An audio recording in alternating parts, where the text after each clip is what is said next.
بسم الله الرحمن الرحيم وبه نستعين وهو خير ناصر ومعين. Assalamu alaikum to our viewers and welcome to Spiritual Perspective. The program will look or investigate into spiritual perspective, spiritual and Islamic understanding in regards to the modern world.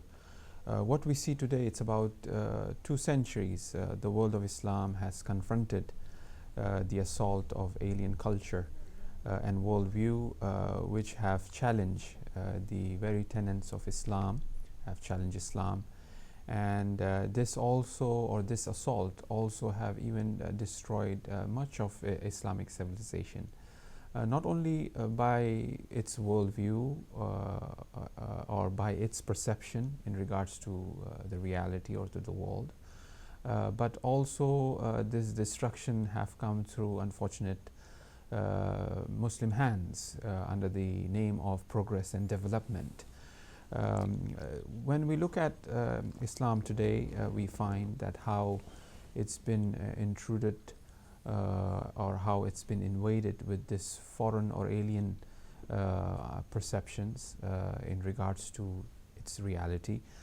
Whether we look in the field of economics, social culture, in the field of poetry, in education institutes, we tend to see a similar pattern where Islam have been hijacked to a certain extent or misunderstood and have really difficult to really survive in its essence.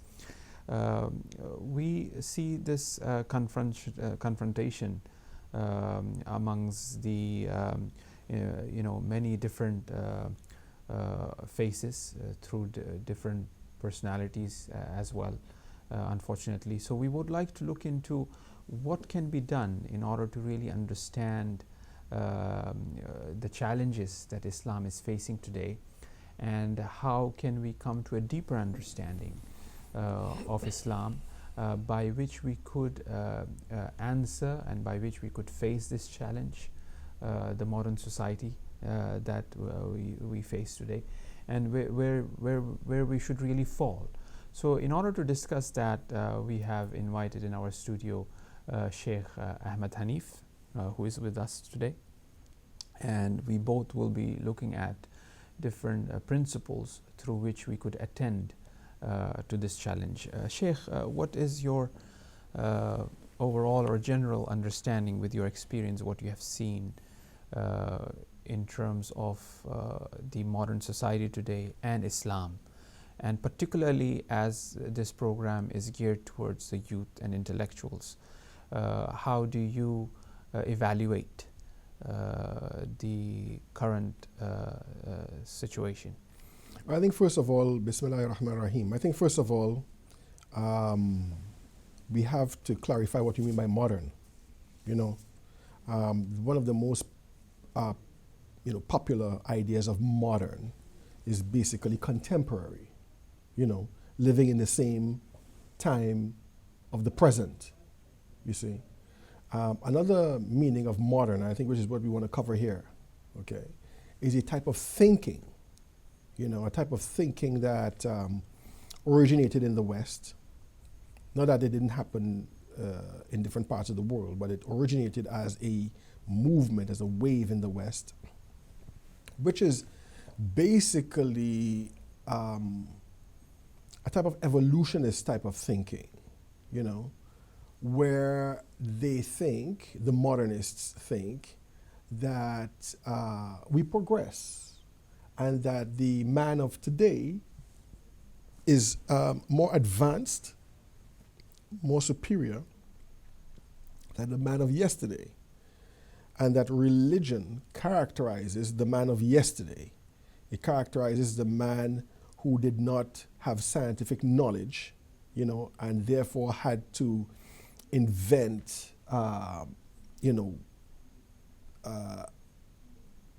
shall I say, deities and so on in order to explain his environment.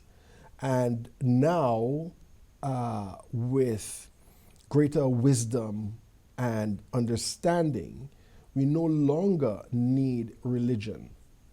to run our lives and our world, Right. But what we need is science. And I think this is basically the modernist way of thinking, Right. which is what poses a challenge for the Muslim world. Right.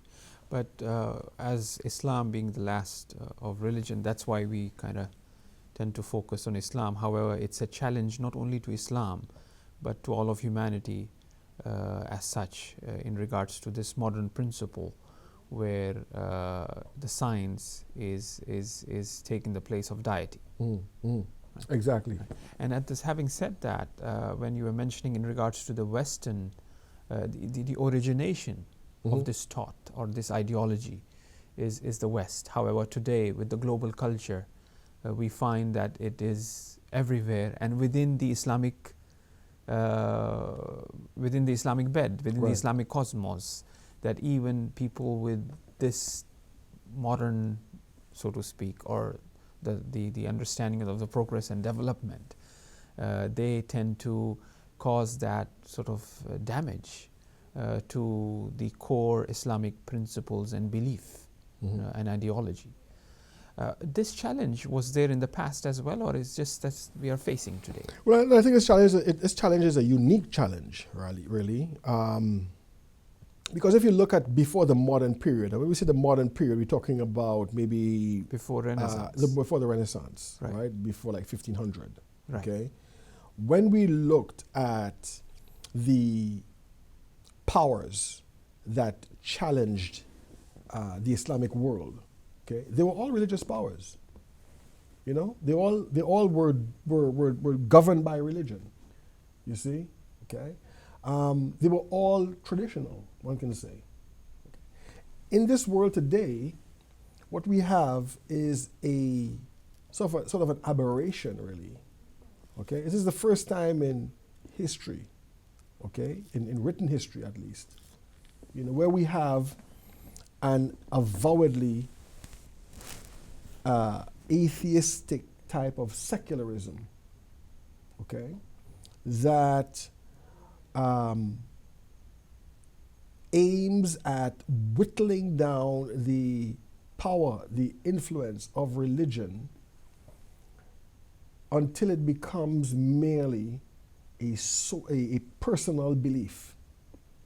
Like if you like another person who believes in UFOs, for example, and so on. Right. You see? Right. And I think this is very, very important. Which seems to stem out from the very principle of individualism, which is the the driving force of the modern thought. So even the religion becomes something that is very individualistic.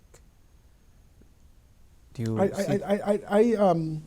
I think individualism itself is a product of modern thought. Why? Because when you have a religion or a worldview where God is central, the individual is peripheral to God.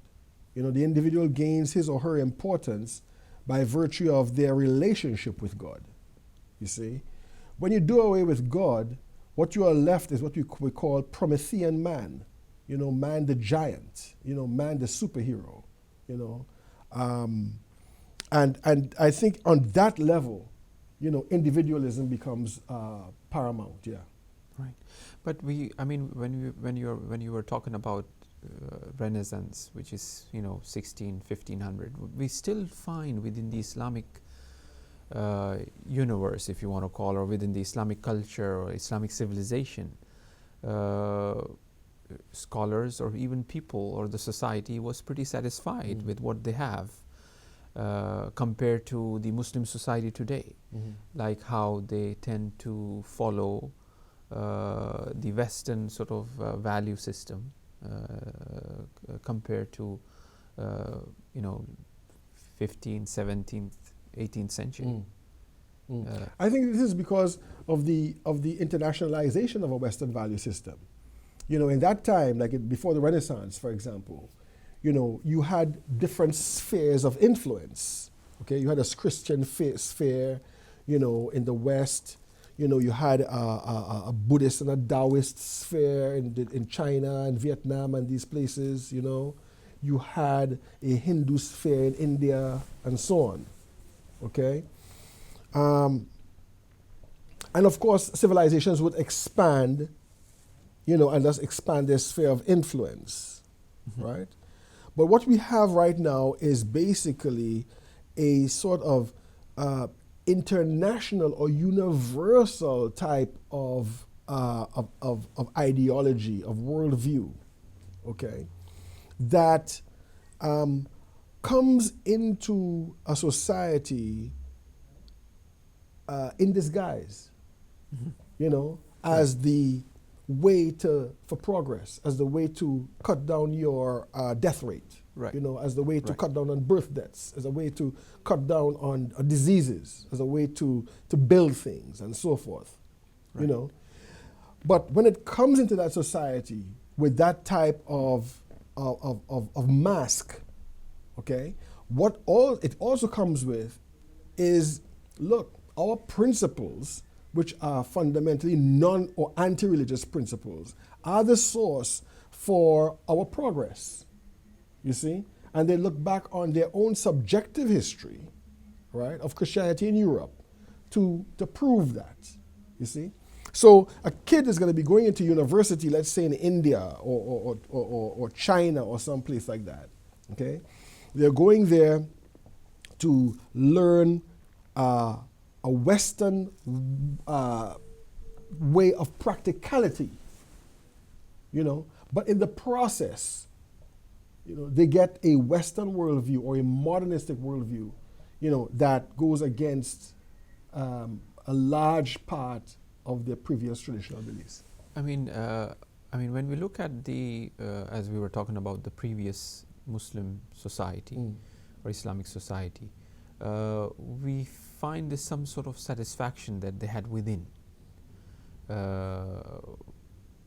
because of that traditional institutions that they had, like the madrasas, for example, or the culture that they followed. Sometimes it goes to the extent where, for example, even the English language was something to be abhorred. People were very reluctant to really teach their children or to engage themselves in learning that, right? Because they were afraid of, because there was something that was telling them that it doesn't sound right. So they went to that far to really, shield themselves from that influence, right? So we do have seen they were satisfied, but there were reactions to this as well. There were reactions from the Islamic society, from the Muslims, in order to protect themselves, emotional or sometimes even extremist, sort of very violent groups that we still see today. This sort of violent reaction to this modernity, so to speak, right? Which once again is a product of that very Western thought or Western extremism. Right. When we look at extremism, we tend to always talk about extremism in religion, but we never talk about extremism outside of religion. Outside religion. Yes. I mean, how many social apps you have in your phone? WhatsApps, Instagram, Viber, IMO. This is extremism. You see what I mean? But nobody really talks about this type of extremism. Right. The extremism of a cup of tea in a 7-star hotel, which will cost a 3-month of ration for a family living in Bangladesh. This is extremism, right?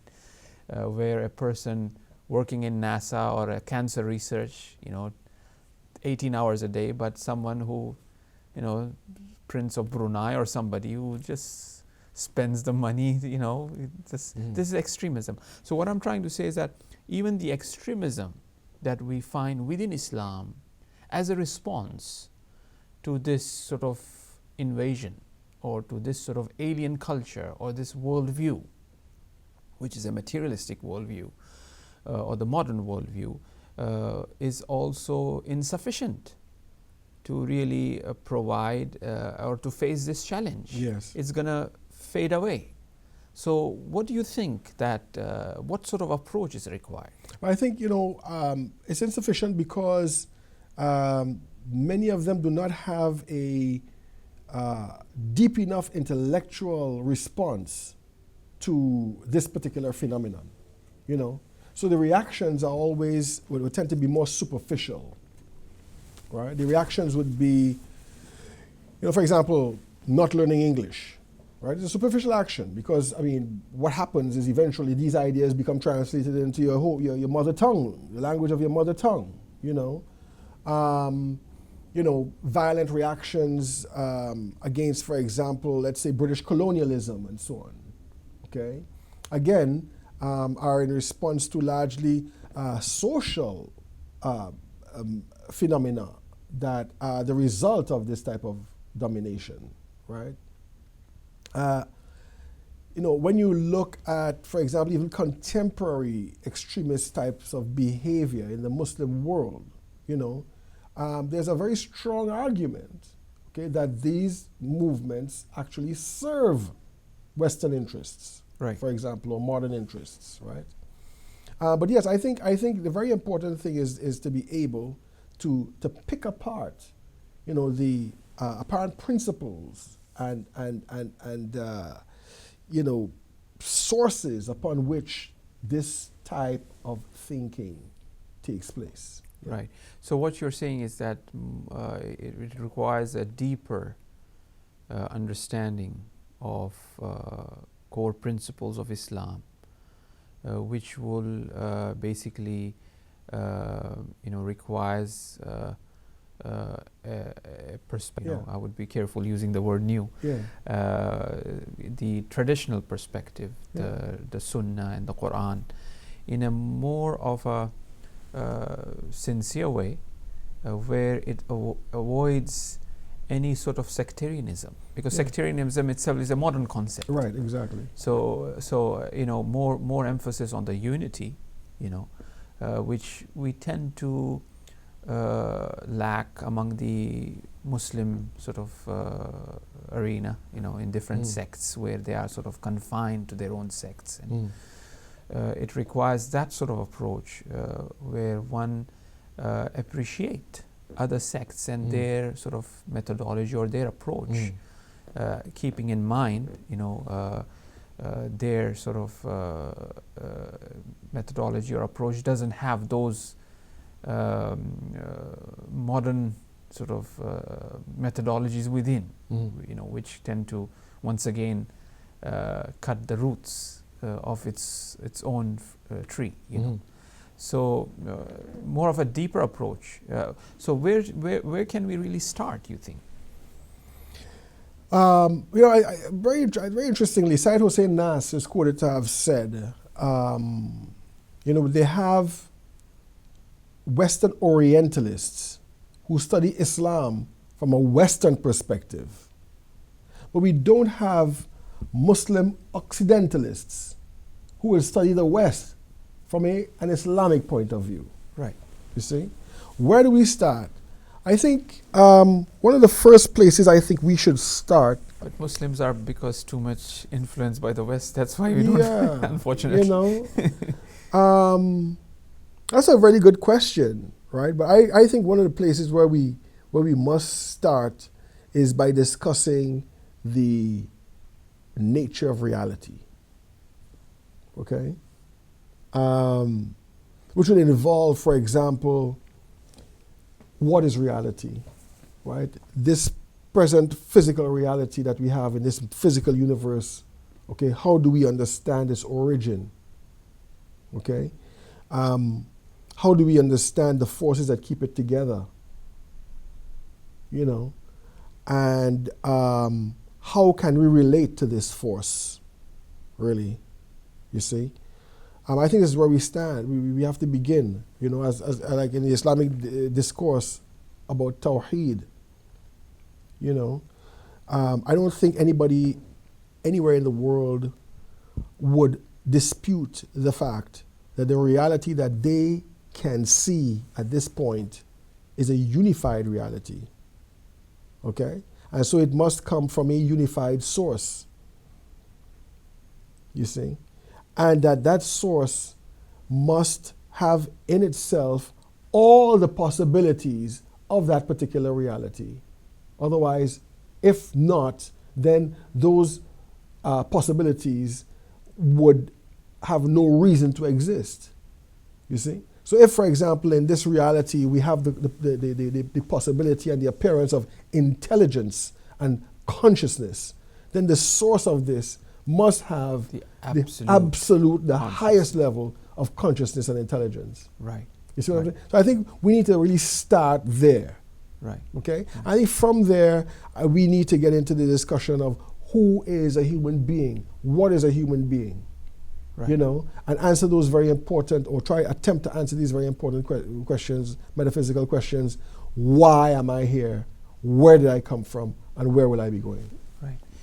But how, I mean, the present situation of our youth and intellectuals is so much preoccupied with, you know, with the invasion of this alien culture, alien in the sense alien to Islam, you know, which is completely different. So how much that will allow them to engage or to embark upon such a you know holistic approach? Well, I think, I mean, you know, youth, especially like on the level of university and so on, right, do discuss these matters. Okay, I think it might be a question of avoiding prejudice. Really. Right. That's the point which I wanted to point out to, because our youth today, they for them the universities and the professors have been taken the place which you were mentioning earlier, as an institute or as deity, basically. You know, they are the authority. You know, whatever the professor says, whatever the university research have concluded, that becomes the absolute. I don't think so. I don't think so. I think Western society, and this might be an advantage that we can have, Western society is a society that does not easily accept things as the absolute truth. You know what I mean? It is always a society that is open to challenge. Right, but do they take that as to that conclusion of a university to be more acceptable rather than the traditional? Well, you know, from an Islamic point of view, right? This is traditional in a sense. You know, remember in our teachings, we say that fiqh, or following Islamic law, there is taqlid, there's imitation. You follow people with respect to that, right? Unless you're an expert yourself. Okay, but with respect to beliefs, you know, you are bound to verify your beliefs yourself. You cannot do taqlid in belief. You know, I can't say that I believe in God because my father believed in God, for example, or Sheikh so-and-so believes in God, right? I should ask whether I should believe in God myself, okay? Which is a kind of healthy skepticism, really, okay? Where, you know, you are in a kind of a meta position with respect to your thoughts and your beliefs, where you want to stand outside of your thought or your belief and be able to criticize it and be able to evaluate it, you know. So I don't think it's something alien, okay? I think what is alien is skepticism in the West as a principle, okay? Not accepting anything as a final truth, as a principle, okay? Which leads to a sort of a state of unbelief, really, in anything that appears itself, makes itself apparent to you. Whereas from the Islamic point of view, is if you use your intellect, okay, and you strive in spirituality, you know, you will get to know definitively, okay, and have conviction about the nature of reality, the state of reality, and you can also witness, you know, the higher reality that governs this one. Right. You know, so I usually tell people, I say to people, you know, I think Islam is empirical, right? Islam is empirical. Islam doesn't call upon you to believe in something that you cannot see.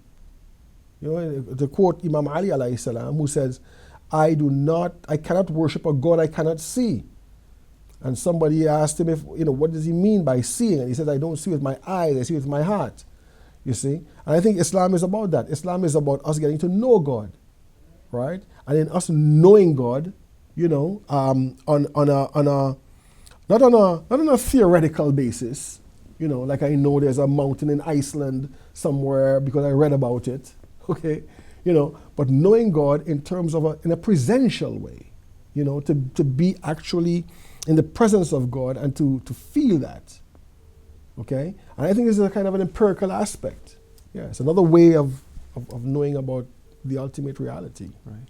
So it's knowing the reality, who the man is, where, basically the core questions, as you were mentioning, where we come from, who we are and where we are heading. While doing so, perhaps, one would be able to come to the deeper understanding. Yeah. And that's where it begins. But then after that, because this is the first program, perhaps we could look into this first, method of coming to a deeper understanding, or the spiritual perspective of reality. Then after that, we could just introduce that today, and then perhaps look into the ways of doing so. Yes. So then after that would be what, you think? After that would be practice. Right. After that would be trying to make contact with God, which is where, for example, the prescriptions of Islam come in, prayer, fasting, and these types. So it's the source now we are going to now. Well, yeah, we're going into the practical aspect. Right. Yes. So so therefore then it will be the Quran and the Hadith. Yes. And the Sunnah. Yes, exactly. This will be looked, or one have to basically, there should be more assertion. Well, the Quran and Hadith and so on, I don't think should come in at the second level only. It comes in at the first level too, because the Quran and Hadith do talk about a different perspective in looking at the world and looking at the mankind and history and so forth. So I think even on the first level, we need to be relying on the Quran and the Hadith and so on as a tool for increasing our vision. Okay, but I think for the second level, which is more practical, okay, which is now us attempting now to move to that reality that we have, in a certain sense, theoretically established. Okay, that second part is now, yes, we go back to the Quran and the Sunnah and so on, but now for the practical teachings as to what to do to be able to get into that, to see that beatific vision. Right. So basically, experiencing the principles in practice. Yes, exactly, right? Exactly. And then appreciating that and obviously learning through it. Yes. Which eventually will provide them with that understanding of the challenge that they are facing, a response to this challenge that they have. Right? Yeah. Yeah. And this is what it will give them. Yes, exactly. Right. And in terms of as you said, we have Orientalist, but we don't have any Occidentalists, so to speak. Can you emphasize that? What does that really mean? Do we really have that, or what good that will do? Well, when you have knowledge about something, right, you master that thing. To master something means that you must have knowledge about that thing. Huh? If I'm a Muslim, if I'm a practicing Muslim, and my knowledge about Islam is limited, I am at the mercy of a person who has more knowledge about Islam than me, regardless of whether they are Muslim or not. Yeah? And so, and also on another level, we are now able to turn the tables. When we study modern civilization from an Islamic point of view, you see, Because when a person is reading a book written by somebody like that, they sort of like almost automatically assume the principles that the person is using to evaluate that thing. And in this way, they become more familiar with it, more positive towards it, and so on. On the contrary, when an Orientalist is writing about Islam, he's writing about Islam critiquing it, okay? And in this critique, the Muslim reading this critique is also aware of that person's principles, where they're coming from. And so sort of like psychologically, they are more able to orient themselves with those principles, and this is what makes a subtle change. So he's changing. Yeah. So I think to have Muslim Occidentalists is very, very important. I can't remember the name of the author, but there's an author who wrote a very interesting book about Jesus Christ. Okay? And this person is a Muslim. And he was a very, very popular book. I cannot remember the book. What the next show, remind me, I'll bring the name of the book. Right. Right? And this is a very, very scholarly piece of work. And he was on many, many television shows, and people are asking him questions like, why would you, a Muslim, write a book about Jesus in Christianity? Right? He said, like, why not? You guys write about Muslims or about the Prophet, okay, from outside the Islamic perspective. Why can't we do the same thing? So you see, again, people tending to sort of stereotype them, disempower themselves even. Right. If you're a Muslim. You know, and you're really surprised that a Muslim will write a book about Jesus Christ, would study Hebrew and be an expert in Aramaic and Christian history and so forth. In other words, an Occidentalist. Right. Even Occidental people, even Western people. It changes the whole game. Exactly. You know? It changes the whole dynamic. So even Western people are surprised at this. Right. Okay? They think it's unusual. Why is it unusual? Because they are used to being in a position of power. Right. So basically, an Orientalist is someone who's in a position of a power to criticize the Orient. Yes, or redefine the Orient. Redefine the Orient, yeah. And everybody accepts it. Exactly. It is coming from, so it is changing the whole dynamics where, And Orientalism and Occidentalism does not just refer to scholarly works. Okay, right. It also refers to works of art. Okay, how do you depict Muslims or Muslim civilization in the movies? Right? How do you depict, Muslims and Muslim civilization? Okay, in your understanding of Islamic art. You see, all of these things lead to, warped perspectives on Islam. Right. Yeah. And when we look at the Western sort of, which we mentioned, modernism at the very beginning in the definition of it, where science is taking the place of deity, so to speak, or it's more of a materialistic worldview that modernism have, or the Western ideology have.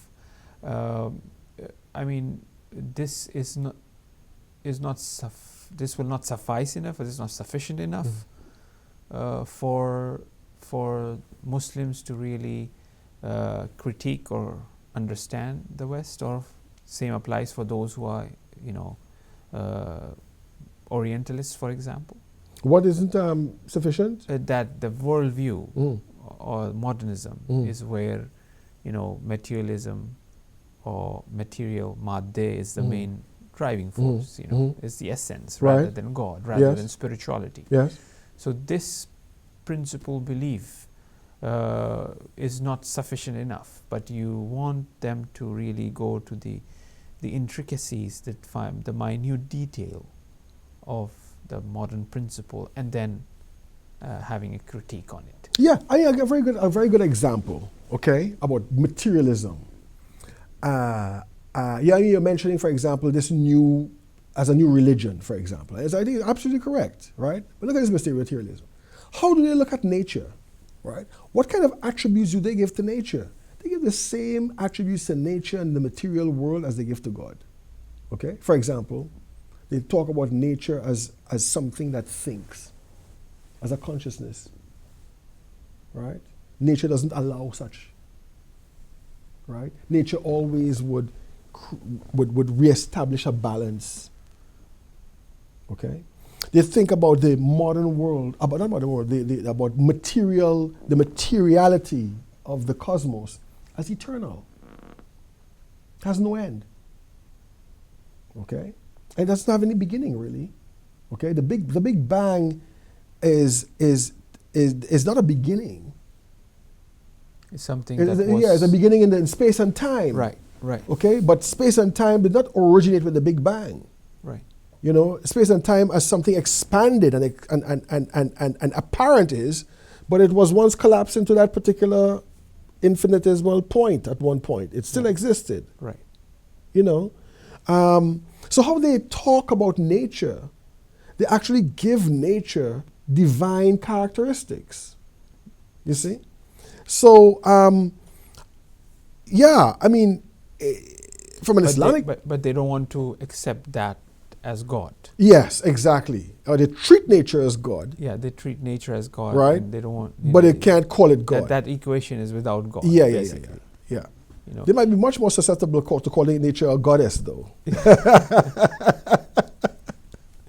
Right. You know. Right. But yeah, basically, they wouldn't give that nature a deified type of, name, right? But nature and the material world, they have all of the characteristics of God. Why is it that they don't want to accept the deity? Well, I think for a number of reasons, you know. I think one simple reason is stereotype. When they think of God or deity, they think of a person, like a human being, right? And they think of that human-like entity, right, as possessing all of the contradictions, you know, of a human being. You know, making mistakes, being jealous, and things of that nature. Right? So that's one level, you know, where God is seen as in an anthropomorphic sense. The other one is, I think, a question of fashion. You know, it is just not cool to worship God. Okay?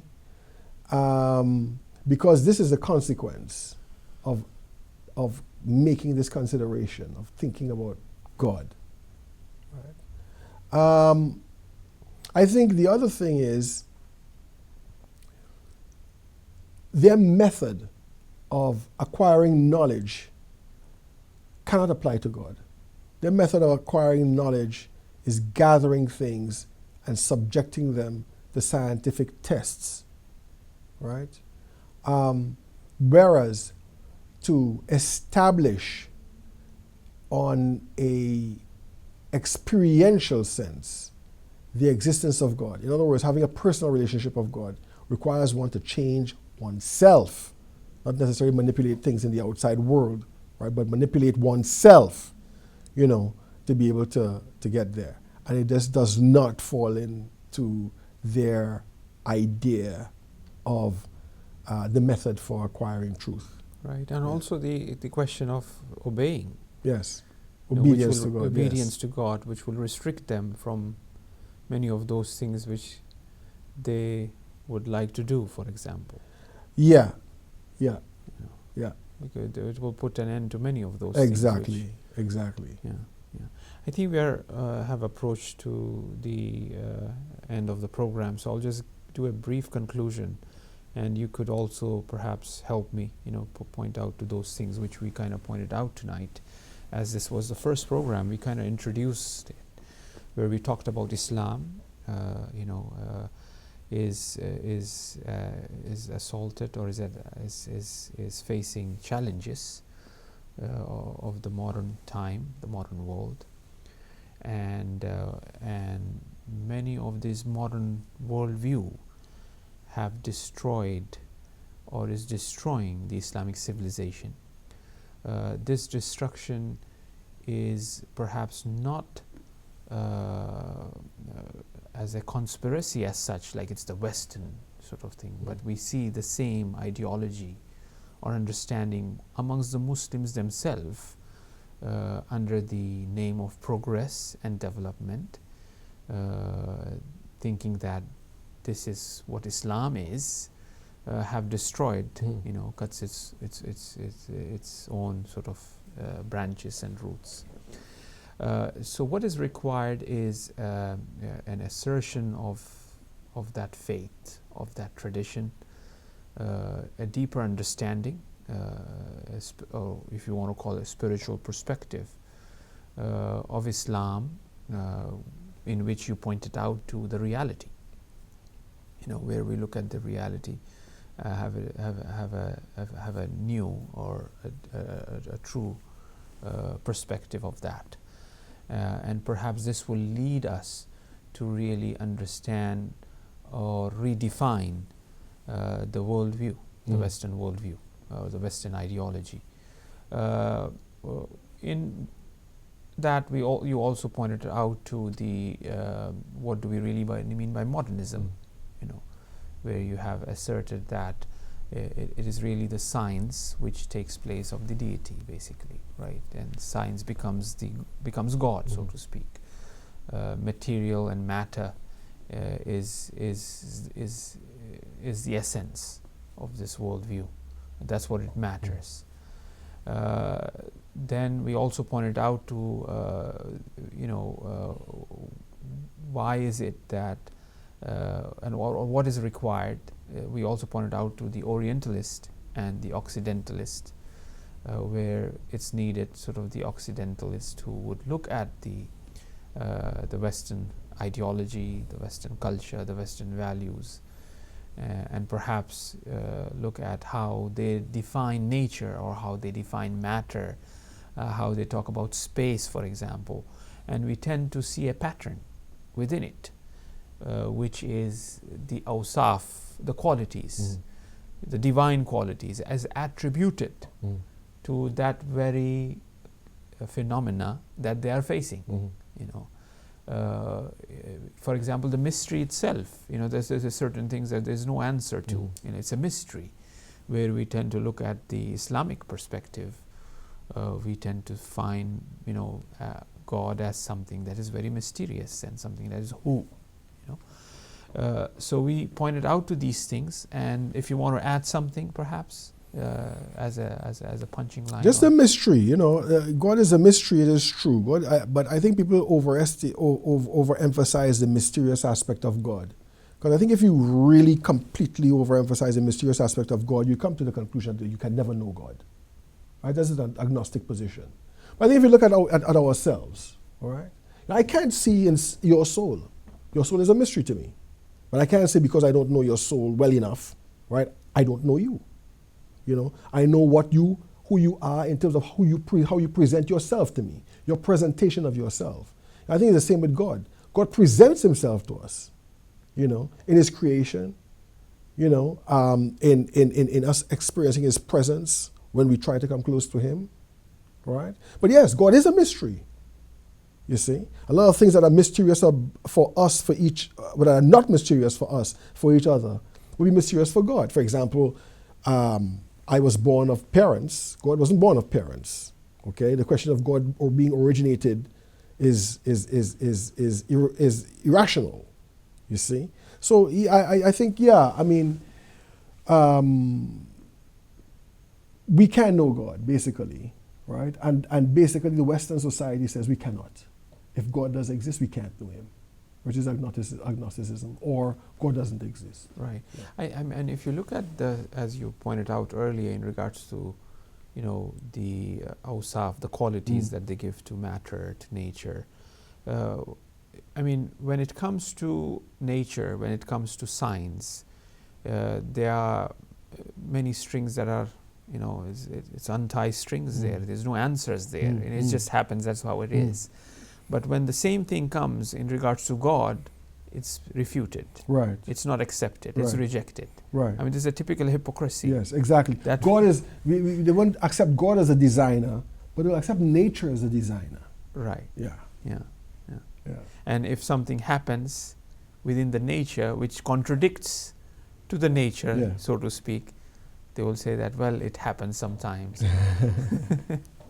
Well, thank you very much, Sheikh, It was a great for pleasure. joining us, and thank you to all our viewers. And we hope to see you next week again at the same time on the same channel, Hidayat, to look at a spiritual perspectives in regards to the reality, in regards to Islam, and answering the challenges of the modern world for our youth and for our intellectuals. Thank you for joining us. See you again next week. Goodbye.